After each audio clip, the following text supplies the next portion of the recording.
लोगों ने।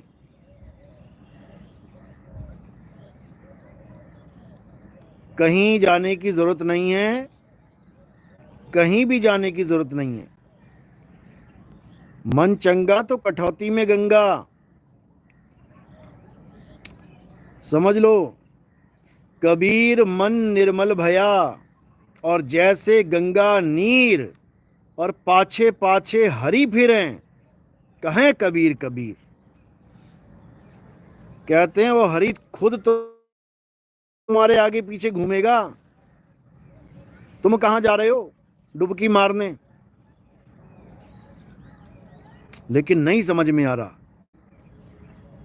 इतने नादान क्यों बन जाते हो, मुझे समझ में नहीं आता है।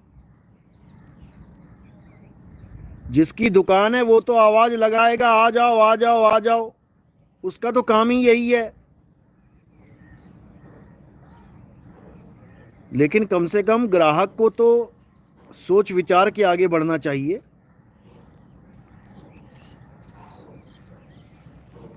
पूरे अलर्ट दिए जा रहे हैं, सरकार अपना काम पूरा कर रही है कि भाई ये 6 शाही स्नान हैं, इसमें भीड़ ज़्यादा होगी, आप आगे या पीछे आएं तो आराम से आप अपना जो त्योहार है, पर्व है, उसको आप अच्छे से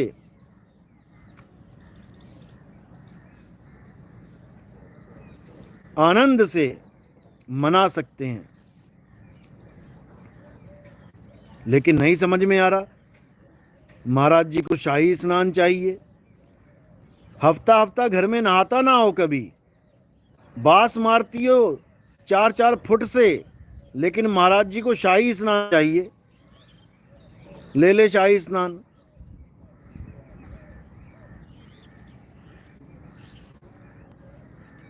जब 13 जनवरी से 26 फरवरी तक डेट दे दी गई कि इनमें से कभी भी आ जाओ, 13 जनवरी से 26 फरवरी तक कभी भी आ जाओ, आपके पाप कटेंगे, आपको मोक्ष मिलेगा। कहां लिखा है कि शाही स्नान में पाप कटेंगे और मोक्ष मिलेगा केवल? मतलब तुमने तो हद कर डाली है, हद कर दी। पहली बात तो इस कुंभ के महीने में पूरी गंगा ही फेल कर दी तुमने। गंगा के सारे घाट फेल कर दिए। आज तक गंगा में स्नान ये कह के करते रहे लोग कि पाप कटेंगे गंगा में जाके। हर बसंत पंचमी में लोग गंगा स्नान करते हैं जाके, ये सोच के कि पाप कटेंगे। जैसी कुंभ आया तो सारी गंगा ही फेल हो गई। तो कहां पे पाप कट रहे हैं? केवल त्रिवेणी में जाके। बताओ। अरे ये पूरी बेल्ट झूसी तक आगे यही बनारस जा रही है, तुम कहीं गंगा में छलांग मार दो भाई, गंगा तो वही है। गंगा तो वही है, और जमुना वो दिल्ली वाली है, जिसका तुम दर्शन कर लोगे तो दोबारा तुम कभी नदी में घुसने का नाम नहीं लोगे। वो तुम्हारे पाप काटेगी तो पता नहीं, लेकिन दिल्ली वालों के पाप चढ़ा जरूर देगी तुम्हारे ऊपर। वो यमुना में झागम झाग हुई पड़ी है, दुनिया भर का लैट्रिन का गंदा पानी उसमें जा रहा है, और तुम्हारा कल्याण कर देगा वो। वही गंगा और जमुना का मेल है वहां पे भाई, और क्या है।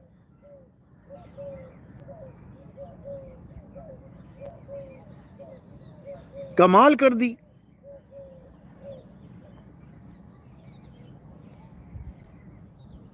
कानपुर में जाके गंगा का हाल देख लेना, सारा जितना भी मीट का फैक्ट्रियां लगी पड़ी हैं, सारा बचा खुचा माल कहां जाता है पता लग जाएगा तुम्हें, एक बार जाके दर्शन कराओ।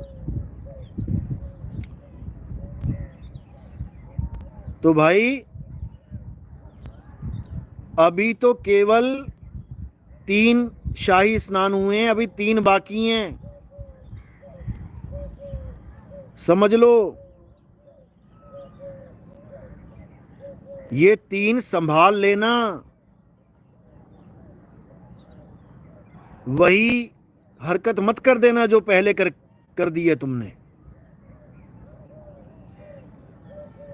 नहीं तो इन बाबा लोगों का कुछ नहीं जाएगा।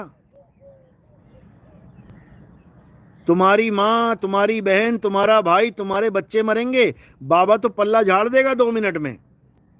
जो लोगों का भविष्य बताता फिरता है पर्चे भर भर के, वो ये नहीं बता पाया कितनी बड़ी त्रासदी होने वाली है।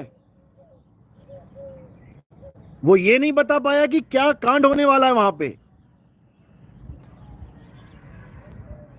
अब उसका बालाजी फेल हो गया, अब कुछ नहीं बता पाया। ये भगवान के नाम पे धंधे हैं, समझ लो। भगवान के नाम पे धंधे चल रहे हैं। भगवान ने कभी नहीं कहा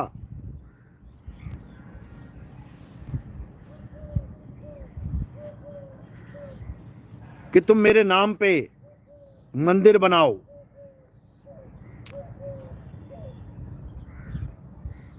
पूरी त्रेता युग में हनुमान जी तो कहते हैं आज भी जीवित है। अरे जो भगवान का सबसे बड़ा दास है, उसने अपने भगवान का मंदिर नहीं बनाया आज तक।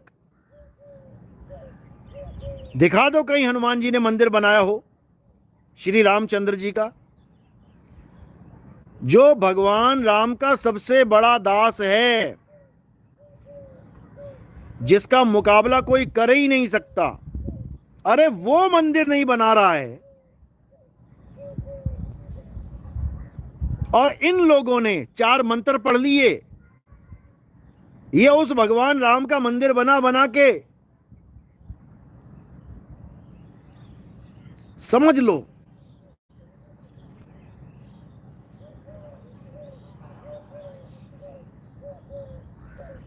भगवान राम को किसी मंदिर की जरूरत नहीं है। जिस दिन उनको जरूरत पड़ गई ना, वो सीधे हनुमान से बोलेंगे। समझ लो, ये किसी कोर्ट का मोहताज नहीं है राम, कि कोर्ट ने साइन कर दिए तो राम मंदिर बनवा लिया। जिस दिन राम जी को मंदिर की जरूरत पड़ गई, वो डायरेक्ट हनुमान जी को बोलेंगे और कोई कोर्ट नहीं चलेगी वहां पे। समझ लो, वो हनुमान है, हनुमान है वो। लेकिन हनुमान को भी पता है कि राम मंदिर में रहते ही नहीं है, वरना दुनिया का सबसे बड़ा मंदिर हिंदुस्तान में बनाया होता, अयोध्या में, हनुमान जी ने। उन्होंने तो नहीं बनाया क्योंकि जरूरत नहीं थी, लेकिन तुम्हें जरूरत है। क्यों? गंदा है पर धंधा है ये धंधा है। जो राम का मंदिर है वो आत्मा है। आत्म में राम और राम में आत्म। आत्मा में ही राम बसा है। तुम्हें हनुमान जी ने पूरा इशारा दिया, लेकिन तुम समझ ही नहीं पाए। हनुमान जी ने किसी राम मंदिर का निर्माण नहीं किया।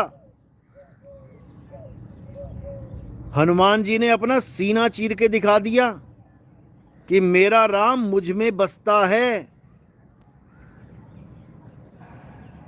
तो जब हनुमान जी का राम उनके हृदय में बसता है, तो तुम्हारा राम मंदिर में कैसे पहुंच गया?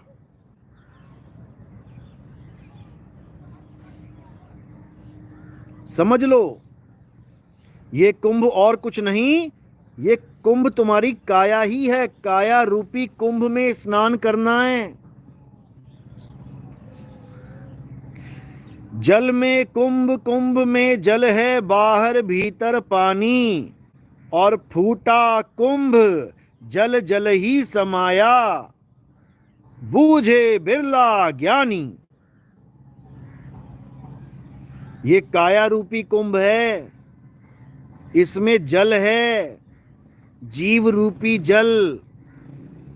बाहर समुंदर है, भीतर बूंद रूपी जल है, जीव है। समझ लो। अब क्या करना है? उस बूंद को समुद्र में मिलाना है। फूटा कुंभ जल जल ही समाया, बस इतना सा काम है। अगर ये काम कर दिया तो तुम्हारा जन्म मरण से चक्कर खत्म। ये जन्म सफल होने से कोई रोक नहीं सकता। लेकिन अज्ञानी गंगा के किनारे कुंभ फुड़वा रहे हैं अपना। ये काया रूपी कुंभ गंगा के किनारे फुड़वा दिया उन्होंने।